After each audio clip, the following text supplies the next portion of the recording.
Hello, everyone. It's Kara Chafin Donofrio, your DC Metro Real Estate Guide and Advisor. And today we're going to talk about what you need to know and ask before hiring a real estate agent. Now, trusting someone with one of your biggest financial invest or assets is a really big deal. And so it's important that you really get the right person by your side to help you through it. Some interesting stats are: would you believe that the average person knows roughly 10 to 12 real estate agents? And another interesting fact is that most people begin the process of thinking about buying or selling about a year from the time that they actually make the decision. But when deciding who they're going to work with in terms of who they're going to hire as a real estate agent, they typically make that decision arbitrarily within a week time frame, and it's usually whoever they've heard from last. So it could be a postcard or somebody you met in an open house. And so I'm just here to tell you that it's when you're thinking about who you want to represent you, it's important that you give it some thought. And here are the 6 questions that I would think through. So the first is of which is, how long have you been licensed?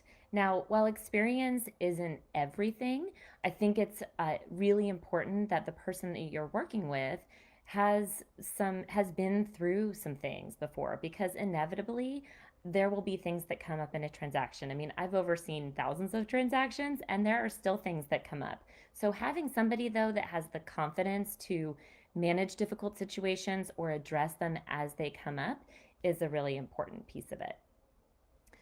The second thing is, how many transactions has that real estate agent done this year? So again, the number is not necessarily as important as, experience is great, but if somebody's been in the business 30 years and is only selling one home a year, then that's probably not the best person for you. You want somebody that is active in the market, that they are not just sporadically working as a real estate agent, but that this is their full-time business and they're staying on top of current trends and the market. Third, how familiar are they with the area? So this is maybe common sense, but it's important that you have somebody that's sort of plugged in to the area that you're looking in. The other important piece of that is that often an agent that's really plugged into a certain area and has a big network, they're going to be able to find maybe opportunities for you on the buy side, that especially in a low inventory environment, having somebody that has the experience, the know-how, and the connections is going to be really important. And again, on the sell side, that's also important, of having somebody that's really plugged in, that has a network. So if you even want to get some buzz about the home coming, and also be able to network with other agents prior to market, that's a really good thing as well. Fourth is, what is the agent's availability? So do you feel like they are available when you need them to be? Now, I think at the end of the day, it's unrealistic to expect somebody to be available 24/7. We don't expect that from a good attorney that we're working with, or even our doctor. But at the end of the day, having somebody, a real estate agent, that is available to you, that responds, that can work with your schedule, is going to be important.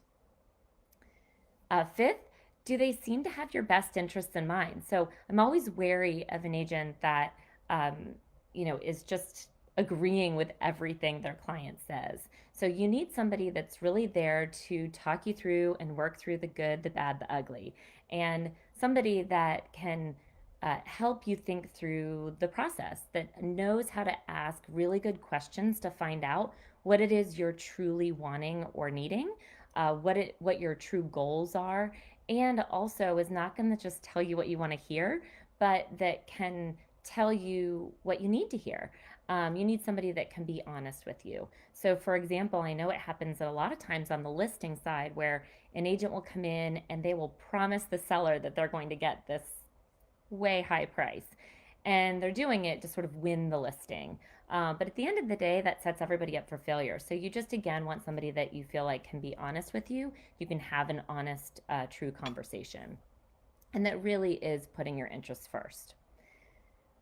Lastly, I think this is an important piece as well. It's good to have all of the numbers. It's good to know, the experience, how many transactions, those kinds of things.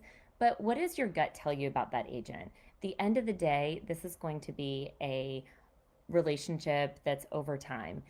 So you want somebody that, again, is going to be working with your interests and that you have a good feeling about, somebody that you connect with.